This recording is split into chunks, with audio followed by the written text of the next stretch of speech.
Borobudur sebagai candi terbesar Buddha di dunia dibangun pada abad ke-8 oleh Wangsa Shailendra, penganut agama Buddha.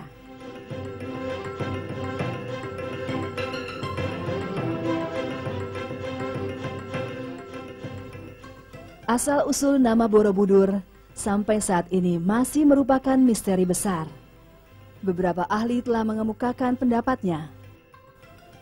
Pendapat dari ahli Profesor Dr. Purbo Caroko menyebutkan bahwa Borobudur berasal dari kata biara, tempat suci atau kuil, dan bidur yang berarti tempat yang tinggi. Jadi Borobudur berarti kuil yang berada di tempat yang tinggi.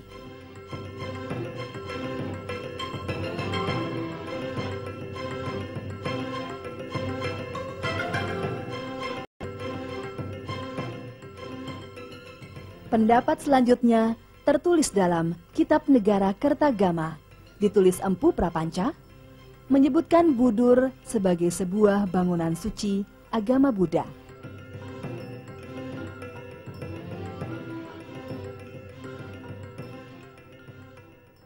Raffles sebagai seorang yang memiliki perhatian pada Borobudur memberikan analisanya, yaitu Boro sama artinya dengan agung, dan Budur berarti Buddha, sehingga artinya adalah Sang Buddha yang agung.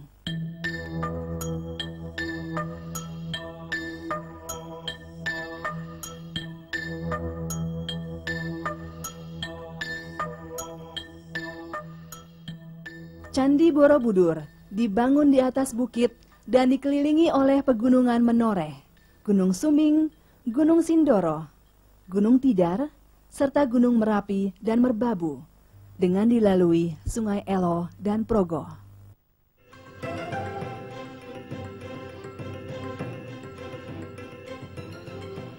Oleh para nenek moyang, Candi Borobudur dipadankan dengan kuil Kunjara Kunja Desa di India.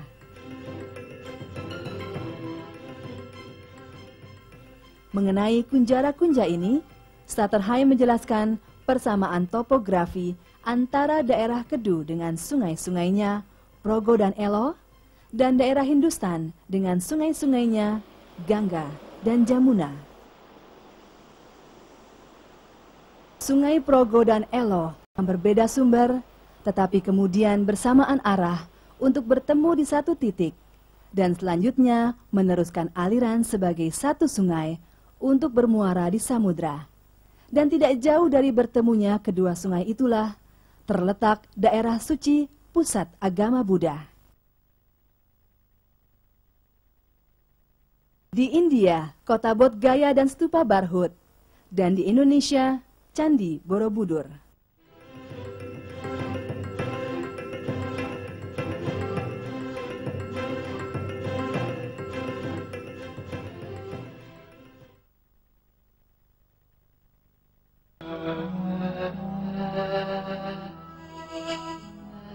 Kaitan yang kuat antara Candi Mendut, Pawon, dan Borobudur bisa dilihat dari perjalanan spiritual para biku di masa lalu.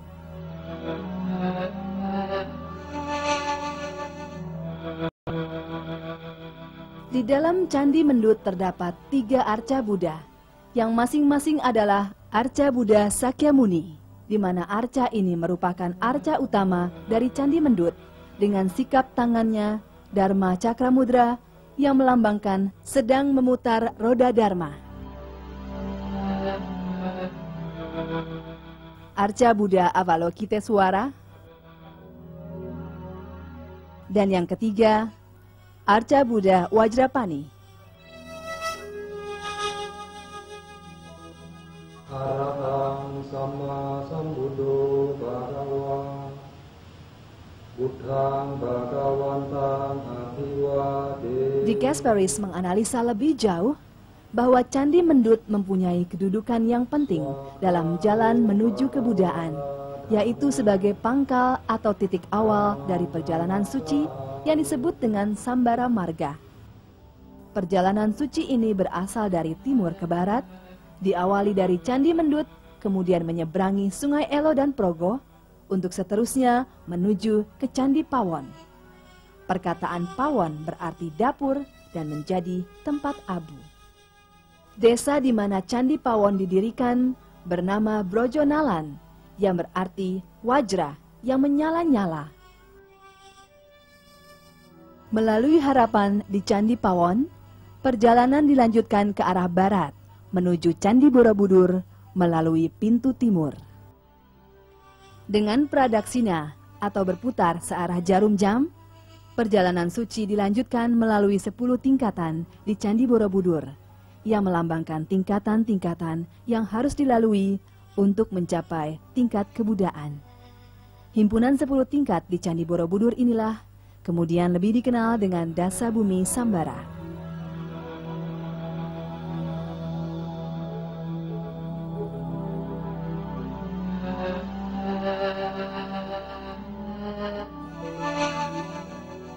Dan di Candi Borobudur inilah perjalanan suci yang disebut Sambara Marga berakhir.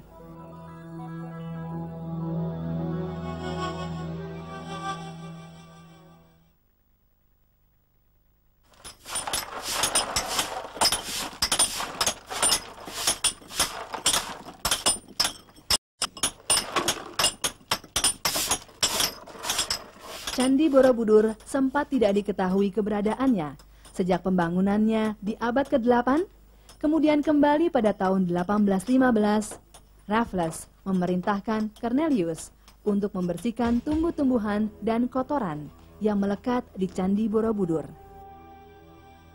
Karena berukuran raksasa, maka pembersihan berhasil dirampungkan dengan mengerahkan 200 tenaga kerja dengan masa kerja 2 bulan.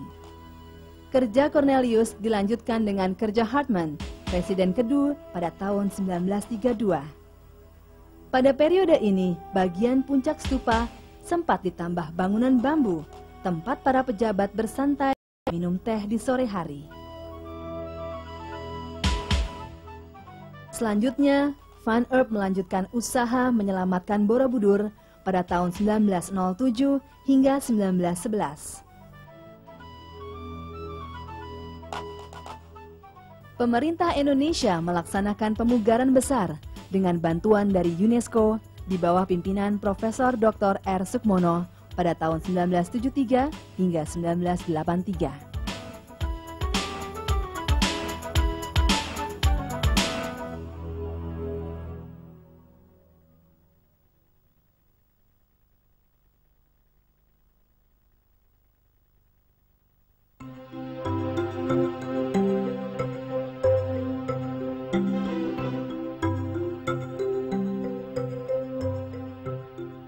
Kemegahan Candi Borobudur dalam pembangunannya menghabiskan 2 juta potong batu. Legenda mengisahkan arsitek Candi Borobudur adalah Gunadarma, yang profil mukanya dapat disaksikan di Bukit Menoreh, 2 km arah selatan Candi Borobudur.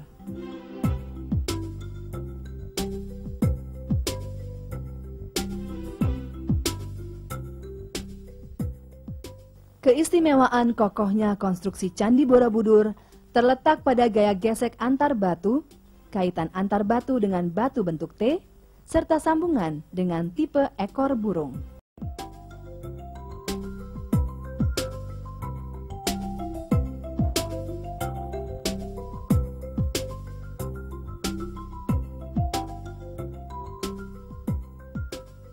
Candi Borobudur memiliki 4 pintu masuk yang dijaga oleh beberapa patung singa yang secara keseluruhan berjumlah 32 buah. Beberapa patung singa dalam keadaan belum rampung. Hal ini dikarenakan longsornya bangunan candi ketika tahapan pembangunan candi belum selesai pada zaman Wangsa Shalendra.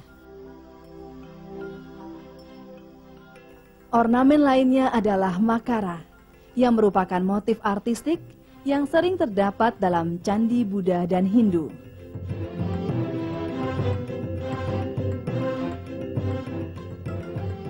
Selain itu, sistem pembuangan air Candi Borobudur juga menarik, menggunakan 100 pancuran air yang bernama Jala Dwara, yang ditempatkan masing-masing di sudut candi, mulai dari tingkat bawah sampai tingkat atas. Beberapa di antaranya dipanggul seorang anak kecil bernama Ghana.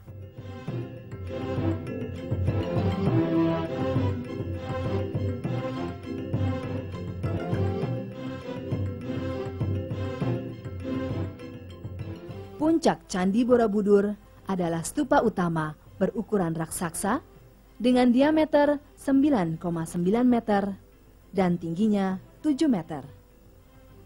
Stupa yang berada di tingkat bawah stupa utama berisi patung Buddha berdiri di atas landasan bantalan teratai.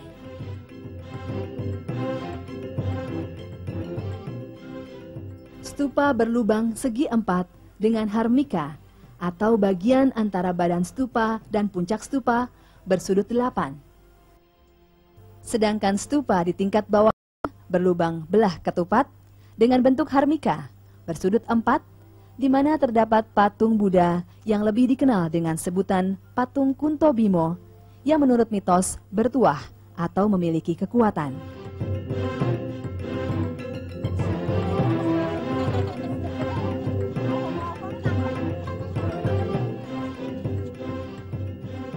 Pengunjung akan berusaha menyentuh patung Kunto Bimo di bagian tangan. Barang siapa berhasil, maka cita-citanya akan terkabul.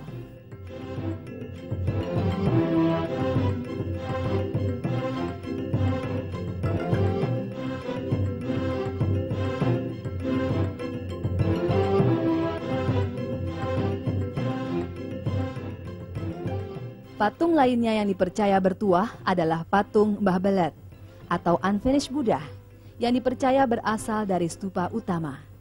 Menurut mitos, patung Mbah Belet akan mengabulkan permintaan seseorang apabila disiram dengan 7 gayung air.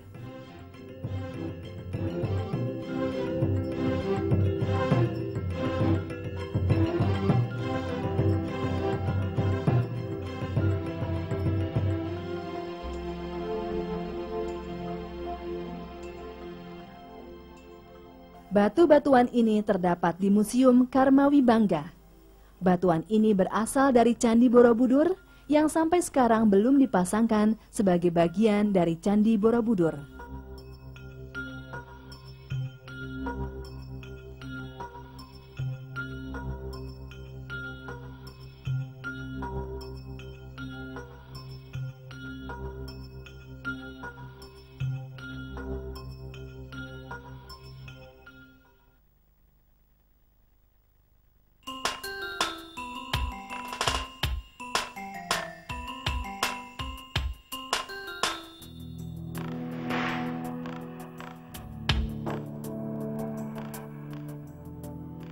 Untuk menikmati relief, maka pengunjung harus berjalan masuk dari pintu timur karena cerita bermulai di sana.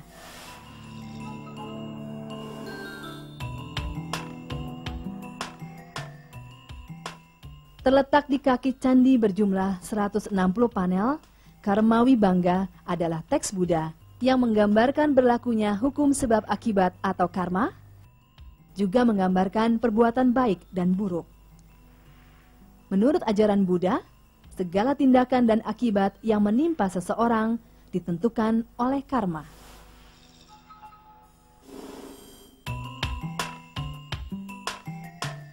Karma menentukan nasib manusia saat ini. Lokasi relief Karma Wibangga yang berada di kaki candi terpaksa harus ditutup untuk mencegah candi longsor secara keseluruhan. Rangkaian relief secara keseluruhan telah didokumentasikan dan dapat dinikmati foto-fotonya di Museum Karma Wibangga.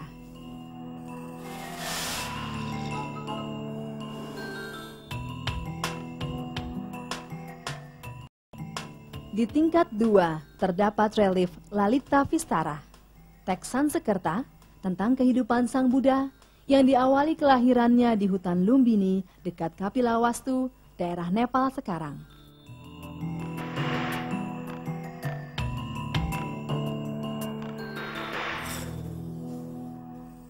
Dalam proses menjadi Buddha, Pangeran Siddhartha bertemu dengan kesengsaraan dunia dalam bentuk kesakitan, orang berusia lanjut, dan kematian.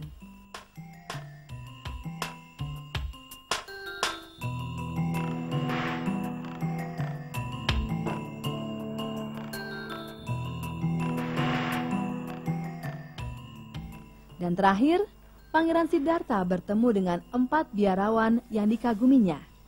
Dan Pangeran Siddhartha melanjutkan kehidupannya dengan bertapa di bawah pohon Bodhi. Pangeran Siddhartha menghadapi banyak rintangan dan gangguan dalam proses menjadi Buddha. Salah satunya gangguan dari mara si jahat yang berusaha memanah Siddhartha ketika bertapa. Tetapi akhirnya panah berubah menjadi bunga.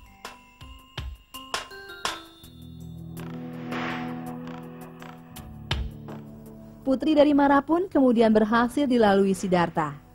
Di akhir cerita, Pangeran Siddhartha telah menjadi Buddha.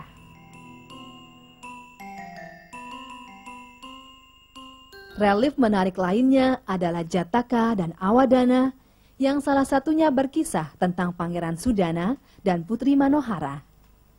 Reliefnya berjumlah 20 panel. Cerita berkisah tentang kepahlawanan Pangeran Siddhartha yang berasal dari kerajaan Pancala, dan pertemuannya dengan Putri Manohara adalah Kinari, makhluk berwujud setengah manusia, setengah burung. Perkawinan Pangeran Sudana dan Putri Manohara mendapatkan gangguan dari pihak yang ingin menyingkirkan Pangeran Sudana dari kekuasaan. Semua rintangan berhasil diatasi, dan akhirnya Pangeran Sudana dan Putri Manohara hidup bahagia di kerajaan Pancala.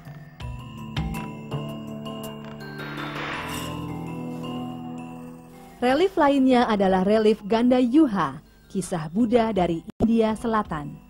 Dikisahkan, Pangeran Sudana mencari kearifan tertinggi yang syaratnya ia harus bertemu dengan berbagai guru. Perjalanannya dimulai dengan mengunjungi 53 orang guru. Akhirnya ia dikisahkan sebagai orang suci, raja, dan orang berilmu tinggi sebelum ia mencapai kearifan yang hakiki. Dari 1.560 panel relief, baru sekitar 500 relief teridentifikasi maknanya, dan sisanya masih merupakan misteri. Semua lantai secara keseluruhan dapat dinikmati pengunjung selama berjalan keliling kurang lebih 2 jam dan berjarak 5 km.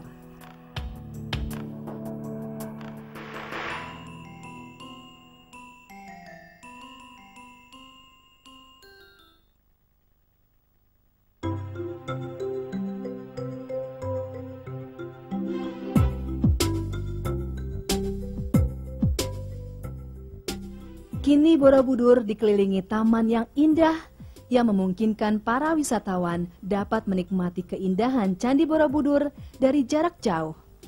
Berbagai fasilitas dan atraksi yang beragam dapat dinikmati oleh para wisatawan, sehingga beban pengunjung di atas candi akan berkurang, karena tidak semua wisatawan naik ke candi dalam waktu yang bersamaan.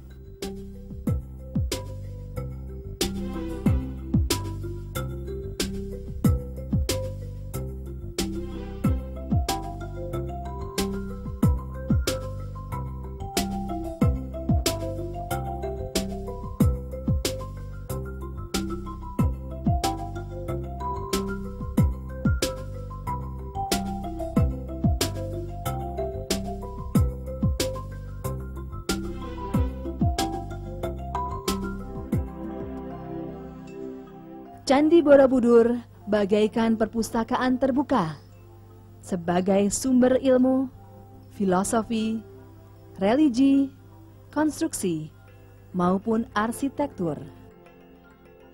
Candi Borobudur laksana mata air nan tiada kering sepanjang masa. Selama air sungai Elo dan Progo mengalir, Candi Borobudur akan tetap kokoh berdiri, lestari di atas bumi pertiwi.